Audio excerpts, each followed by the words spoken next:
Welcome to Exploring Beyond the Edge with Dr. Cynthia Andrews. Are you ready to explore the conscious path around you? Open your heart and mind and awaken your curiosity? You've stopped into the right place. Now, here is your host, Dr. Cynthia Andrews. Hey there, this is Cynthia and my co-host Colin. So thank you for tuning in and showing up again this week. We wanted, Colin and I, to start tonight with our prayers and condolences to the many people affected by the California fires. And we were thinking, especially after this particular show, that maybe at the end of the show, when we all have hung up, we could spend a moment in group meditation, just sending our intentions of well-being to the plants, the animals, the people, and everybody there.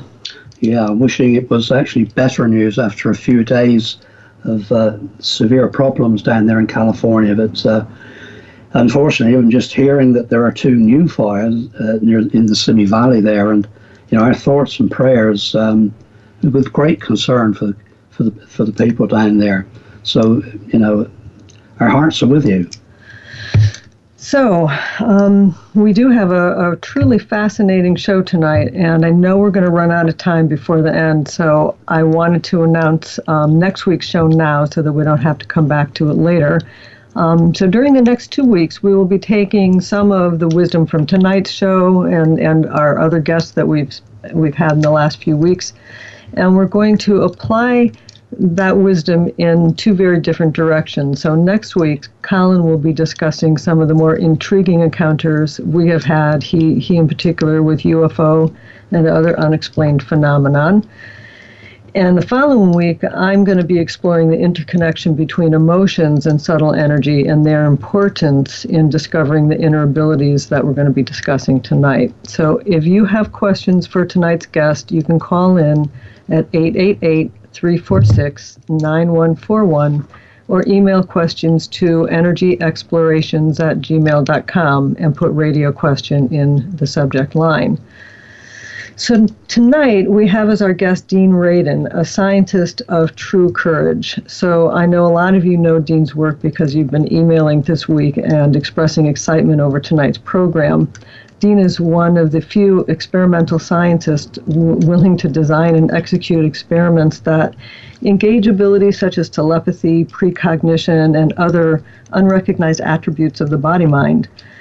Dean is chief scientist of the Institute of Noetic Sciences. He has published innumerable technical and popular articles, and he is the author of 4 best-selling books, The Conscious Universe, Entangled Minds, Supernormal, and his highly acclaimed new book, Real Magic.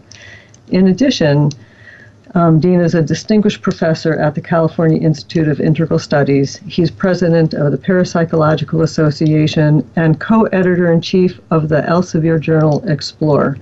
So welcome, Dean, and thank you so much for being here. Thank you. Thanks for inviting me. Well, before we kind of head in, Dean, how about your own situation down there in California with these fires? How are you faring down there? Well, we're doing okay. We're about 100 miles from the fires, but the plume of smoke is so heavy that for the next couple of days, actually for the last few days and the remaining rest of the week, most of us are told not to go outside because it's daylight, but it looks like it's nighttime. Good because gracious. The smoke is so heavy. Outrageous. Well, yeah. Our thoughts are with you, as we said. Yeah. Well, we'll strike in here, Dean. You and I enjoyed a mutual friend and colleague, the late Edgar Mitchell, co-founder of the Institute of Noetic Sciences. He was, as you know, and most people do, an Apollo 14 astronaut who was the 6th man to walk on the surface of the moon and was the pilot of the lunar module. Edgar passed away 2 years ago now and is sadly missed. I think of him often. You are chief scientist at the Institute. How did you first come into contact with Edgar and take up that position of chief scientist? How did all that come about? Well, I remember back in around 1980 that I learned about the Institute, At the time, I was working at Bell Laboratories, and I thought it was just spectacular that there was some place, somewhere, that was doing for inner space what Edgar had done for outer space. Yeah. So I began to support the Institute way back when, and at the time, of course, I didn't think I would end up there. But as it turned out, in 1998, I moved to the Bay Area, California Bay Area, and at the time, the Institute was just north of the Golden Gate Bridge, not too far from where I was. So I knew the people working there and remained on friendly terms. And a couple of years later, the director of research there, who was Marilyn Schlitz at the time, essentially created a position for me so that I could start an in-house research program. So I was brought in to start a laboratory at the Institute and have been there ever since. So I got the title promotion about 5 or 6 years ago, but it doesn't mean much. It primarily means that in the old days there was primarily me as the scientist in-house, but now we have 7. So I didn't know that. Decided that we need somebody to be the chief of the 7, and that ended up being me. Oh, well done. A word that we often hear, especially with your work, and those subjects that interest both Cynthia and I greatly too, is the word consciousness. You must speak it many times in a day, I'm sure. How do you describe consciousness? It seems that, whoever one asks in the scientific realm, one gets a slightly different take on it. What is your reading of consciousness? Well, the way I think of it is it's the mystery of subjective experience. It's the idea of awareness. You're aware of awareness, aware of yourself. So that portion of consciousness is a piece of it, because there's also large chunks of our awareness that is not aware to us, the unconscious.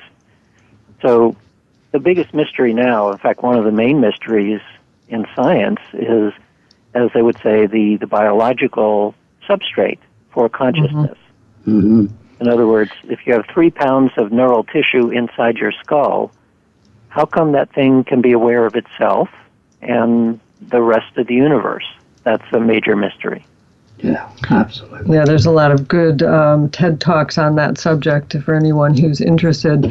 And Dean, in your new book, Real Magic, you equate experiences such as telepathy, precognition, intentional work with the term real magic, and you kind of divide it into 3 categories of experience. Can you describe those categories for the listeners? Sure. So the magical practice refers to the practice of the esoteric traditions, the 10,000 years or so of many different names for esoteric ideas. But what it boils down to in terms of practice, the application of those ideas, is 3 categories. One is divination, which the stereotype image of someone gazing into a crystal ball or a mirror or throwing runes, that sort of thing. So divination is perception through space and time. The second category is sometimes called manifestation or force of will, which is the idea that your intentions can influence the world around you. And the third category is called theurgy, which refers to communication with invisible spirits that you hope will do things on your behalf. I see. So we can look at like the perceptions of events at a distance in space or time as remote viewing and precognition and telepathy. Those would all fall into that category. And then your mental influences, we could look at intention and prayer and also things like voodoo, right? Yes, yeah. Anything that involves an intentional act to change something or influence something at a distance is part of manifestation. And then your interactions with non-physical entities would include things like UFOs and people who have passed to the other side, angels, all of that?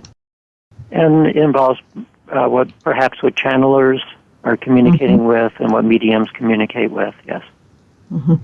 And so you're designing experiments that interact with these beliefs and abilities and finding out that they have merit, they have value. Would that be fair to say? Well, the first stage in any of these investigations is simply to listen to what people's experiences are. So there's something like 25 different kinds of experiences that we give labels to, like telepathy is a label for a kind of experience. And once you have a good taxonomy of the kinds of experiences that people have, the next question is, well, is it real? Or maybe it's a hallucination or some other mistake. So in each time we've looked at these various experiences, once we get a sense that maybe it looks like it's a real phenomenon and it's not a mistake or hallucination, the next step is how do we go into the laboratory and test it under controlled conditions so that we can be more assured that it is what it appears to be. So that's kind of the sequence that we follow. Once you do that, you begin to study these experiences, you will eventually come up with some degree of confidence that the effect is what it appears to be. Meaning that it's a real effect. And then the very next question that comes up is, well, how do we understand it better? How do we explain it?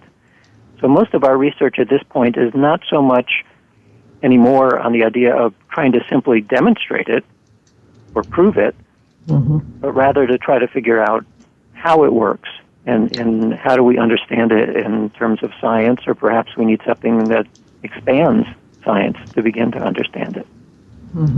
Have we got anywhere near understanding what the power of focus is? I mean, what energy is involved in? I mean, are we in a position yet to be able to measure that effect? I think we have learned a few things. For example, it is almost certainly not the case that force of will or intentional effects involves energy. Probably not energy. The reason I say that is because take something like telepathy, for example, where people, when they first think about the idea of how would I explain that two people can have similar thoughts and feelings, but they're far distant from each other. And this is excluding coincidence and excluding all of the usual mundane explanations, but involving some kind of real connection between people's minds. So we are so used to the idea that mind and brain are the same thing, that the first thing that comes to most people's minds is mental radio. That somehow the electrical activity of the brain is transmitted through the air just like a radio, and then another brain acts like a receiver and picks it up. Well, over the last century, there have been many, many tests to see whether or not we're dealing with something like an electromagnetic connection. And all of the evidence so far strongly suggests that it is not electromagnetic. It's not carried in the same way that a radio wave is carried. So it's something quite different, and this, of course, makes it difficult to give an explanation because it doesn't fit what we already know. But if you follow the line of research that's been done, it looks much more like we're dealing with something like a way to transmit information that is not being transmitted as a signal, as a force. So it looks like we're not dealing with energy per se, but more like informational ways of exchanging bits of information from here to there. And this is why some people suspect that what we're dealing with is something that's a lot closer to what we see as the phenomena of entanglement in quantum mechanics. Because there you have connections at a distance, but it doesn't involve energy. And it's not a common sense way of thinking about how one thing will influence another, but it's still quite a real connection. So didn't David Bohm, who is the grandfather really of quantum mechanics, suggest that there was another force underneath and all-encompassing of the electromagnetic spectrum that in and of itself is not a frequency but encompasses all of it? Well, Bohm's idea of the implicate order is sort of along those lines.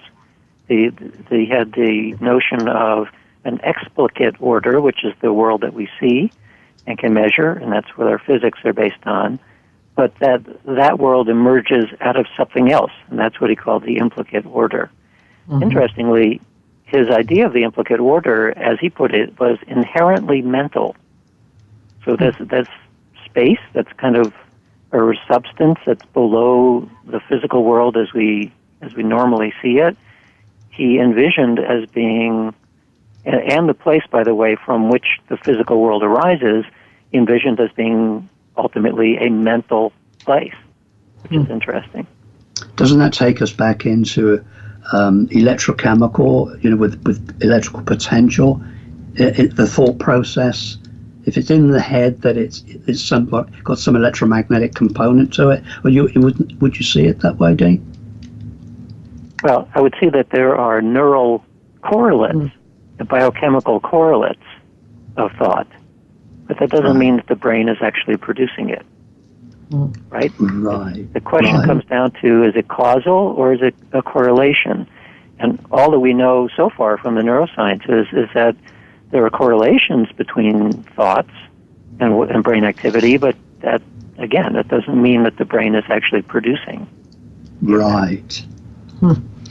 And so somehow this is bringing up in my mind the whole image of dark matter and dark energy and dark. This 95% that we don't have any real measurement of being the scaffolding of physical reality, and somehow this is all related, but you probably know that much better than we do. Well, it might be related. I mean, there may well be a large portion of the physical world that we don't understand very well yet. Mm-hmm. And so that's certainly compatible with the puzzle of psychic phenomena, which we can demonstrate as being real, but we don't have a very good understanding of that either. So it's possible that dark energy and dark matter, and by the way, assuming that our cosmological models are correct, if our cosmology is not completely correct, then maybe there is no dark matter or dark energy. Because those are assumptions based on existing models, and models change all the time. So we don't. I would say we don't know yet with high certainty that dark energy and dark matter are a thing, or whether they're simply reflections of the nature of our cosmology today. Well, we're going to head into a break now, and I want everyone to stay around because we're going to be getting into more intricate questions about how all of this affects the conversations we've been having on this program, and conversations about our supernormal abilities, if you will. So if you would like to contact Dean, you can reach him at his website, www.realmagic.com, and you can also order his book there. It's a great book. You should definitely order it. And then come back after the break because there really is lots more to cover, and we'll talk to you soon.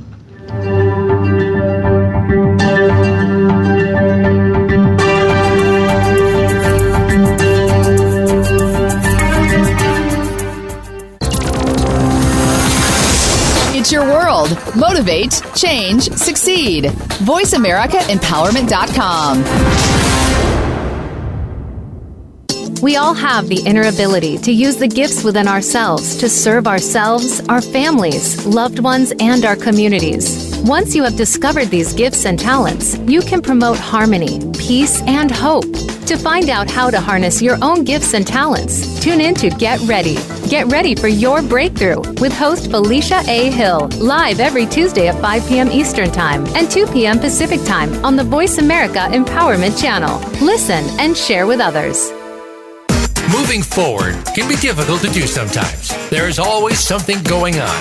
Many times, nobody else knows exactly what you're going through. If you are experiencing pain or loss, even something that is unexplained that is missing in your life, you'll want to tune into Go For It with host Joe Hausman. Joe and her guests will show you laughter and love. Sometimes you just need something a little positive in your week. Make that spot Tuesday mornings at 9 a.m. Eastern Time, 6 a.m. Pacific Time on Voice America Empowerment. Follow us on Twitter for more great ideas at Voice America Empowerment.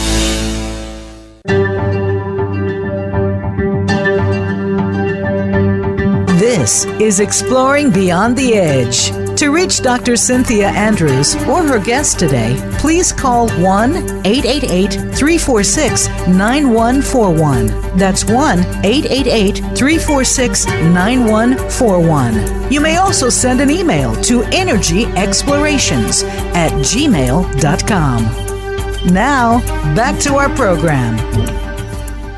Well, welcome back. We are talking tonight with Dean Radin about supernormal abilities and consciousness and his book, Real Magic. And if you want to reach him, you can reach him at www.deanradin.org. That would probably be the best website to reach him at. So also, I wanted to remind everyone that if you're interested in developing your abilities, we have an Energy Basics 101 class opening in a few weeks, so find out more about it on my website, explorationsandenergy.com. Dean, would you explain to the listeners what you mean by the bow wave of an event? The bow wave? Mm-hmm. In one of your experiments, when you go through and discuss how you're doing a telepathy experiment and you're showing people pictures of emotional events and you're registering their body's response prior to them actually seeing the picture, and you're noticing that their body picks up the emotion ahead of time. And at one point I read in, I believe it was Entangled Minds, you called this that these events had a bow wave ahead of them. Mm-hmm.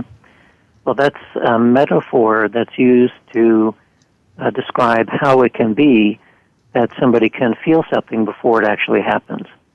And so it refers to, imagine you have a stream with a pretty strong current in it, and you put a stick in the middle of the stream, and if you watch closely, you see that the water, which is impinging on the front end, the upstream part of the stick, will create a wave, a pressure wave that pushes back against the stick.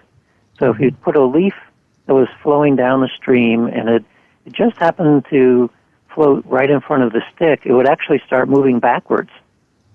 So if you imagine the stream as like the flow of time, that if some event occurs, in this case it's the metaphor of the stick, that time can seemingly actually reverse, depending on exactly where your experience, which is the leaf floating down the stream, and the metaphor, if you happen to hit it just at the right spot, your future experience can come back at you from the future. So that's, I think that's what I meant by the idea of a wave that is pushing back and seemingly will reverse time. Mm-hmm. Would you explain to people, do a better job explaining to people about the experiment you were doing with telepathy that I was just referring to? Well, that's actually an experiment in what I call presentiment. Mm-hmm. It's the notion that we all think we know what precognition means. It means to know, that's the cognitive part, but to know before something happens, precognition. Presentiment means to pre-feel. And so this is not a cognitive event. It's simply a feeling event, but it's a feeling of something that is about to unfold. So in everyday life, one of the more common ways that this happens is that you drive to work a certain way, and you've driven that way 1,000 times before, and you come to a certain intersection with a red light, and you're stopping, waiting for the light to turn, and so you do this many, many times. So on this particular day, driving to work, you have a green light. And as you approach it, you're starting to get a bad feeling. So there's no cognitive or sensory clues as to what's happening, but you get a bad feeling. So even though you have the green light, you start slowing down. And the closer you get to the light, the more you slow down. And the cars behind you are a little bit angry at you at this point. But you just have this bad feeling. So that's a presentiment. And the reason why this is an interesting event is because when those experiences happen, the likelihood is that there's a reason that you're slowing down, namely that you approach the light and somebody has just blasted through the intersection against the red light from the side. And if you had continued going ahead at the normal speed, you would have been hit broadside. So the presentiment feeling gave you a heads up that you had better do something, otherwise your future is not going to be very happy. So we wanted to take that kind of experience, which I've heard people tell me many times, and put it into the laboratory to study, first of all, is it a real thing, or maybe it's just coincidence? So to study it, you sit somebody down in front of a computer screen, you wire them up to look at physiological measures like heart rate and skin conductance. Sometimes we look at brain activity. And then you ask them to press a button, and the screen remains blank for 5 seconds. And then at random, the computer chooses either a calm picture or an emotional picture from a very large pool of possible pictures. Then it presents that picture on the screen for 3 seconds. Then the picture goes away for about 20 seconds, and then you repeat. You do the experiment again. So in any given session, the person might see 30 or 40 pictures. Some will randomly be calm, some will randomly be emotional. And later what you do is analyze the physiology, whether it's heart rate or skin conductance, whatever, and see before the calm event and before the emotional event, is the physiology the same or does it differ? Well, the hypothesis is that if you're getting information about your immediate future, that before an emotional picture, your heart rate and your skin conductance and your whole physiology will start responding as though you've already gotten an emotional picture. But this is typically between 3 and 10 seconds before the picture actually appears. And before a calm picture, you will remain calm. So that was the hypothesis. We did the experiment. We got beautiful results showing that the hypothesis is true. And since I first started this experiment in the mid-1990s, there are now about 4 dozen replications from labs around the world showing that this effect is real enough so that you run people through repeated experiments in different laboratories. You keep seeing the same thing over and over again. Mm-hmm. So this is a relatively not complicated, I'm not going to say easy, but it's a not complicated way of demonstrating that unconsciously our bodies are telling us that we actually know what is about to unfold, even when there's no ordinary way of knowing it. So our body receives information before our conscious mind. It is a receiver in many different ways, an instrument. Well, I think it's the unconscious mind. It's like the larger portion of consciousness that's aware of all kinds of things. And so the body is simply a reflection of what the unconscious knows. Candace Pert always talked about the body as being the unconscious mind. I don't know if you're familiar with her work on the molecules of emotion, the neuroscience of emotion. Yeah, interesting. Anyway, do you think do you find that strongly pleasant emotions have as much impact as strongly unpleasant emotions? Yes, but it depends on gender. So women respond differently to emotional pictures than men do. And so in the international picture set that we use, it's a pool of about 700 pictures. Each picture is assessed and rated according to emotionality and to valence. So valence refers to whether it's a positive or negative picture. And the international rating is different for men and women because of the way that we respond differently to different pictures. So some people will respond more to pleasant pictures, and others will respond more to negative pictures. And that ends up being partially gender-based, but also it's idiosyncratic. Mm-hmm. So to give you an example, if you were a herpetologist and you handle snakes all the time, and when you see a picture of a snake, you might have a warm, fuzzy feeling because you know those creatures. But if you don't handle snakes all the time, you would see a picture of a snake and have a shock response, a negative response. So that's something that we generally don't know in advance when we do an experiment. But we learn about it, and that's while we do the experiment, and that's why we run many, many people through these experiments to average out these idiosyncratic factors. Mm-hmm. So based upon what you said there, Dean, is it fair, I think, reasonable perhaps to more virtually guarantee that the female, I'll call it energy, but the effect of female involvement in our political world is going to change in a dramatic fashion? I mean, the fact that we now have many more females, i.e. female interactions with our society at all kinds of levels, is now taking place. Is that alone going to significantly affect our lives? And how? Well, I hope so. Yeah, me too. I don't know if that will happen, but I certainly hope so, because we need help. We certainly do. All right. So Dean, I'm always interested in the mechanisms of things, and I'm wondering, I hear a lot of different ideas on the mechanism of this transference of emotion. Some people talk about Rupert Sheldrake's work and the morphic field. Some people talk about entanglement. Some people talk about mirror neurons. What is your thought about how this transference is happening? Well, this is the question that drove me to first study the esoteric literature and then end up writing a book about it, Real Magic. Because if you start from a scientific perspective, it means that you're automatically adopting a materialistic worldview.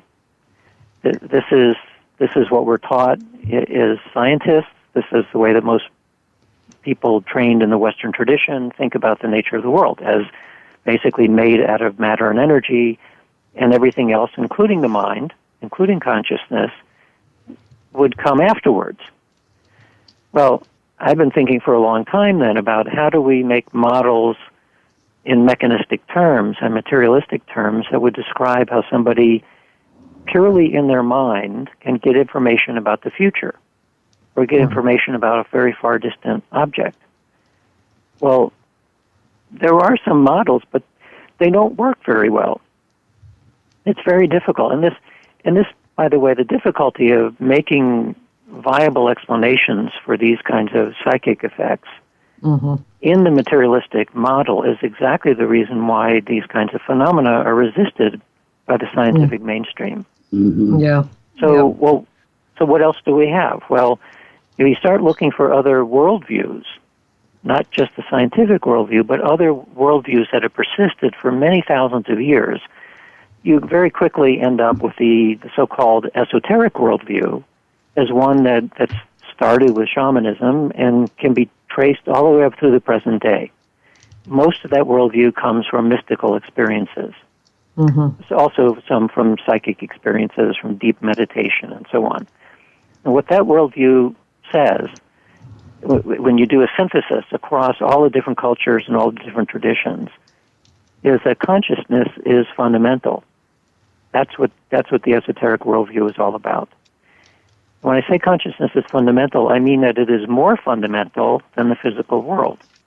It is, in a sense, what Bohm was talking about as the implicate order. It's this mental space that somehow the physical world and the universe arises out of it.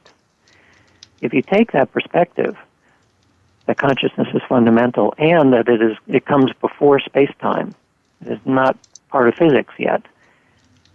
Well, the consciousness that we all enjoy as our own self, the thing that we call me inside our head, that consciousness is made up of the same stuff as some sort of universal consciousness that gives rise to the universe.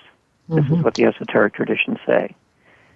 If that is correct, then suddenly understanding psychic and mystical experience is very easy, because the whole strange thing about any kind of psychic experience is that it doesn't seem to be inside space and time. It's not constrained by space or time. It transcends it somehow. So the esoteric traditions would say, then, that's because consciousness is not in space or time. It's before even those concepts arise. Space and time emerge out of consciousness. So as I talk about this in detail within the book to explain it, that if you simply adopt that worldview, the thing that's important not to do is to then say, well, okay, we're going to dismiss materialism because it's no good. And of course, that's not the correct approach, because we know that the scientific worldview is extremely successful. All of our technologies are based on it. So we don't want to throw away the textbooks, but what I argue that we do need to do is to expand the scientific worldview, to expand materialism, so that we add a new layer of assumption underneath it. And the new layer would basically say that the at base is consciousness. The rest of the material world arises out of it. And all we've done now is say that everything we know in science is completely correct, except we forgot that actually underlying everything is conscious awareness itself. That's what we would need to do in order to make an expanded scientific worldview where suddenly the whole range of psychic phenomena, mystical experiences, healing at a distance, the whole thing suddenly becomes graspable in a way that we can start to understand and explain. That's interesting. So it takes me back to thinking about particle-wave duality and the double-slit experiment, where we determine that whether light shows up as a particle or a wave depends on whether or not it's being observed. And so the power of the observer in everything that happens becomes a central part of things. And that must that must be part of what happens in the magical, mental influence over the physical world must be related to that observational effect.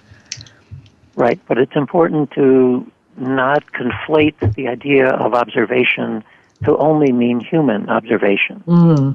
Excellent point. We're dealing with consciousness as a universal construct.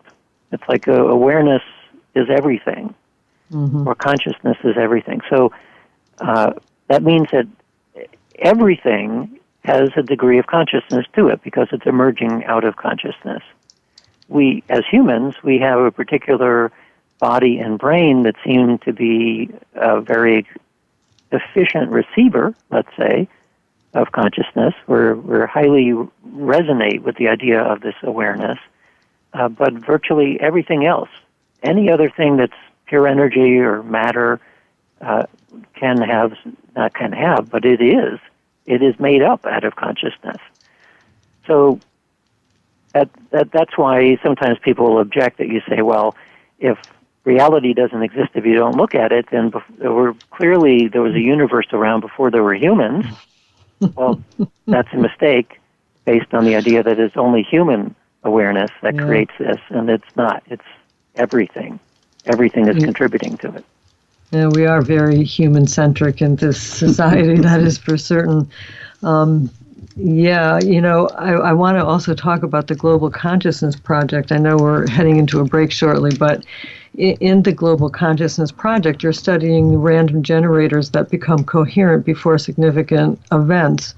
And this whole thing is making me wonder whether the fact that we're observing the effects of randomness, could our observation create the coherence around the events? Right. So the Global Consciousness Project it ended a few years ago after we achieved 500 events. These are 500 large-scale worldwide events that we were tracking. And it's true that during those events, the nature of randomness, as measured by these electronic random number generators, it changed. It became more coherent. So the randomness became more orderly during times when many millions or sometimes billions of minds were all paying attention to the same thing at the same time. So one interpretation of this is that the usual way of thinking about mind and matter as two separate things is probably wrong. It's more likely that they're like two sides of the same coin. So if you look in detail at the one side of a coin, you might think, well, that's it. That's the way we understand it. But, of course, the coin has another side. And so mind and matter seem to be very tightly correlated in the same sense that the heads and the tails of a coin are correlated. They appear to be separate, but they're not. And so if you have a billion minds in the world that all suddenly become coherent because they're all paying attention to the same thing at the same time, then if the coin analogy is correct, then we should find that certain kinds of order appear in physical systems too. And that's indeed what we find in the Global Consciousness Project. That's really fascinating. Again, it suggests the mind and matter are really not that separate. Yeah, that is fascinating. So we're going to go into break now. And again, we're talking to Dean Radin. And if you would like to speak with him, go to his website, deanradin.org, and we will be right back.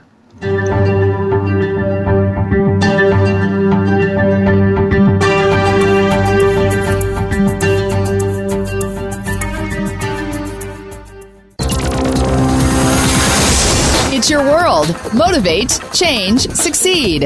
VoiceAmericaEmpowerment.com. Being Here with Ariel and Shia Kane is an ordinary person's guide to modern-day enlightenment. This show is an exciting exploration that opens the door to living in the moment. Don't miss Being Here. Tune in every Wednesday at 9 a.m. Pacific Time, 12 p.m. Eastern Time, with award-winning authors Ariel and Shia Kane, right here on the Empowerment Channel.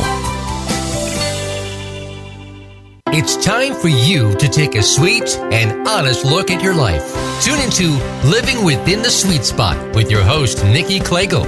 Each week, Nikki invites you to call into the program, where she will connect with each listener to show the power of God's love in every unique instance. There are gracious gifts and elements of power within each one of us. You just need to discover them and find your life's purpose. Live healthier and happier. Listen every Wednesday at 10 a.m. Eastern Time, 7 a.m. Pacific on Voice America Empowerment.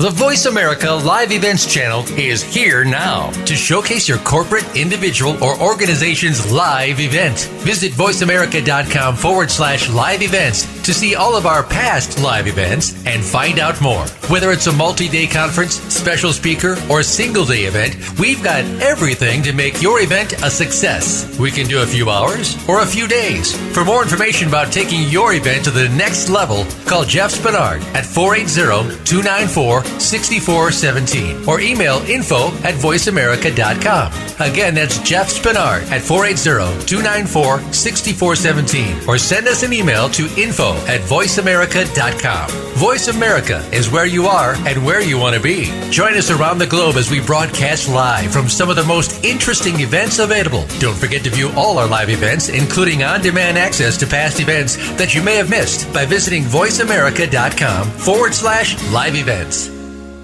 Follow us on Twitter for more great ideas at Voice America Empowerment.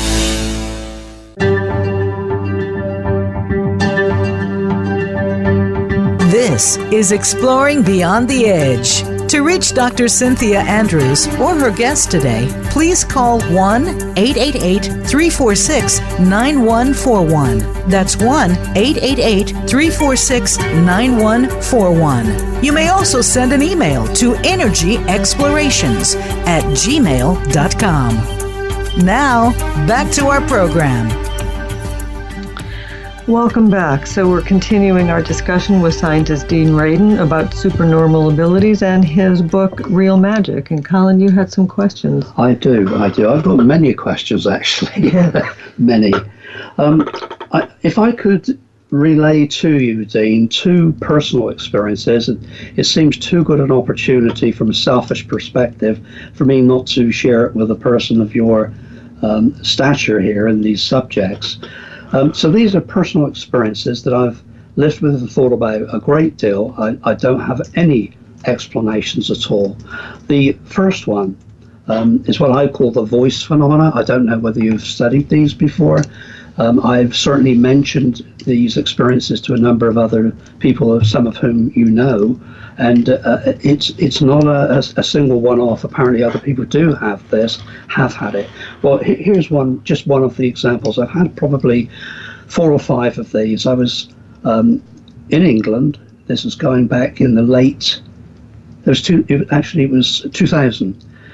So what's that, 18 years ago, and I was in my daughter's home, staying there while Cynthia was back here in Connecticut, and I was almost asleep. This piece of it is very clear. I was almost asleep, very tired, and inside my head, I mean, I don't think there was anything outside going on, but inside my head, I had a voice. This is not, I hope, a schizophrenic voice, but the voice gave me I could either put it as a suggestion or an instruction. And it was at that time that I was funded by Lawrence Rockefeller down in New York to look at the hoaxing problem in the crop circle mystery at that time.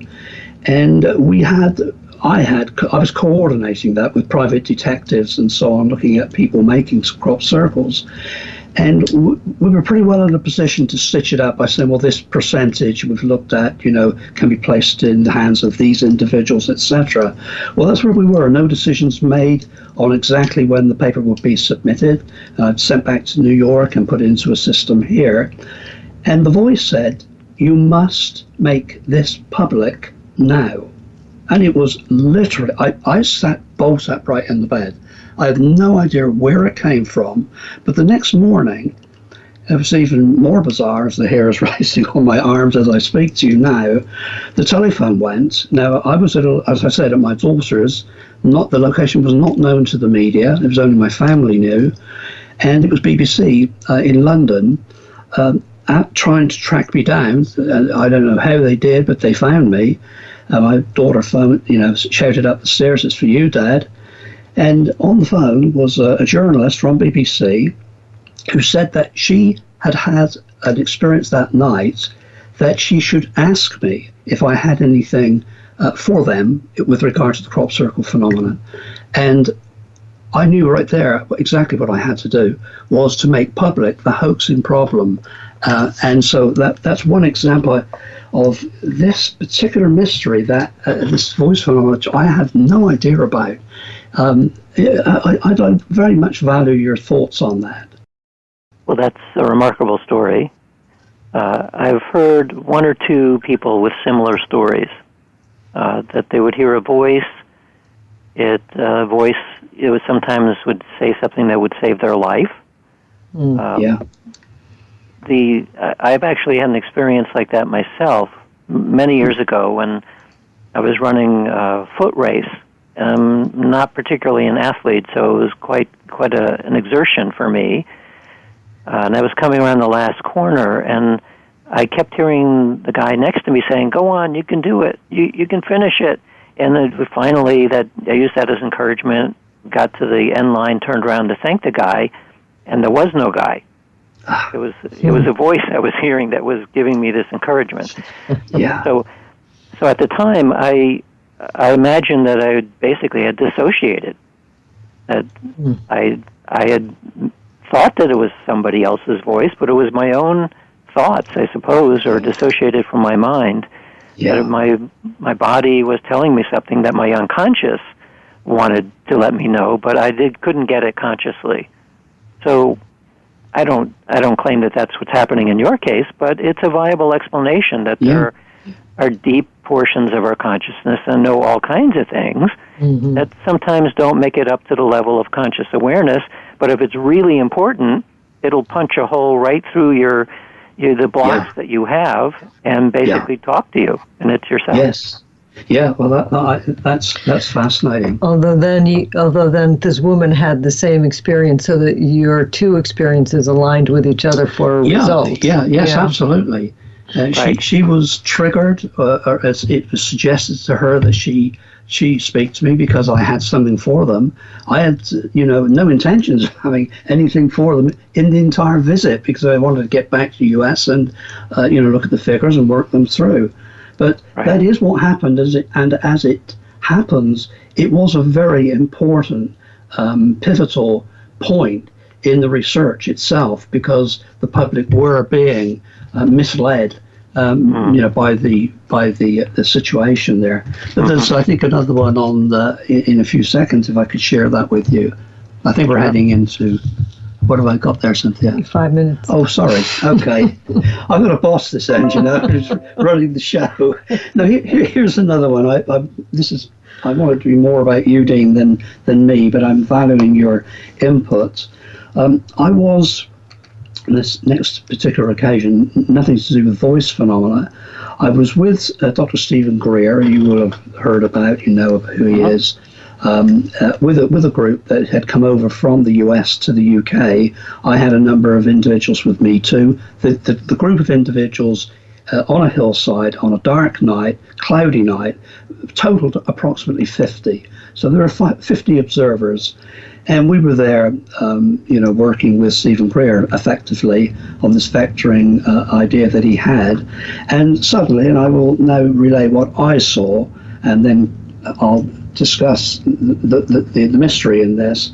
And that was a white light giving the appearance of a light inside of cotton wool. The light was moving through low-level cloud.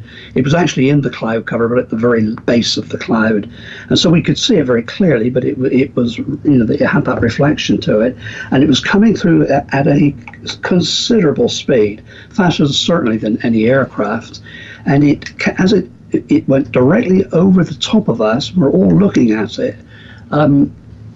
This white light broke into two. Well, we discussed this at length with every single one of the individuals, because of what appeared to be manifesting here was that half of that group saw a cherry red light, something entirely different, below the cloud line that did not break in two.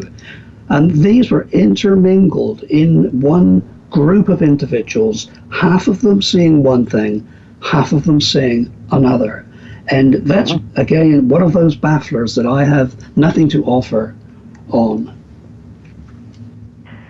Well, that immediately raises, to me, a similarity with the miracle at Fatima in Portugal.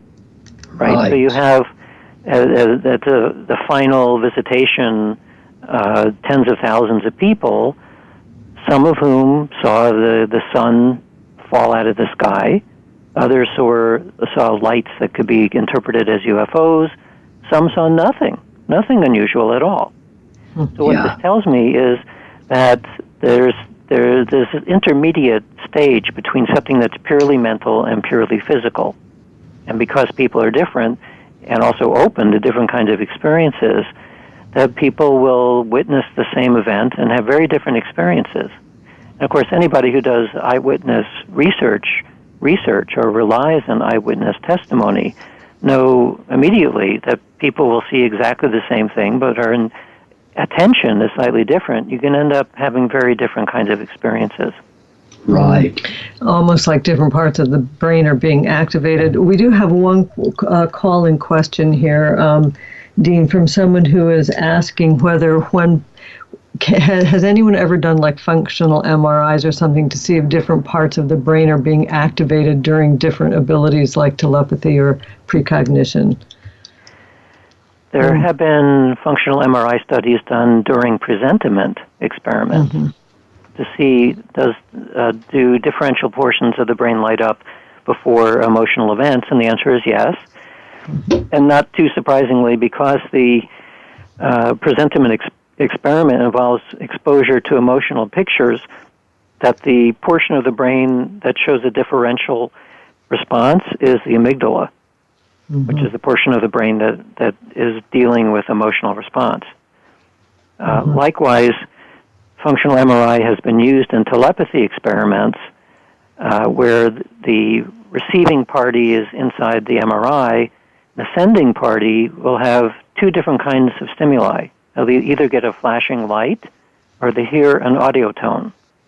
And so what is found in the brain of the receiver is either the occipital lobe will light up or the audio cortex. And in other words, that if the sender is having a visual experience, then the receiver's brain, the occipital lobe in the back, lights up, even though they're not getting any light, but their brain is showing an activity there. And if the distant sender is hearing an audio tone, then the receiver's audio cortex is more active, even though they're not actually hearing anything. That's really fascinating. I hate to have to indicating stop that there's a correlation then between one person's brain and the other person's brain. Yeah, it's like the mirror neurons. And I'm so sorry to have to cut into this because we're just getting into the real meat of it, but we're 10 seconds away from the show closing, and I want to just tell you how glad we were that you came today, and we could talk with you for hours. So I'm sorry we've had to rush you through this. Dozens more. So people, you can reach Dean at his website, deanradin.org. That's DEAN, radin.org. And as always, just far too soon, you can reach Colin on Facebook. You can reach me at explorationsandenergy.com. Come back next week. We have more interesting information. And thank you so very, very much, Dean. Thank you, Dean. You're welcome.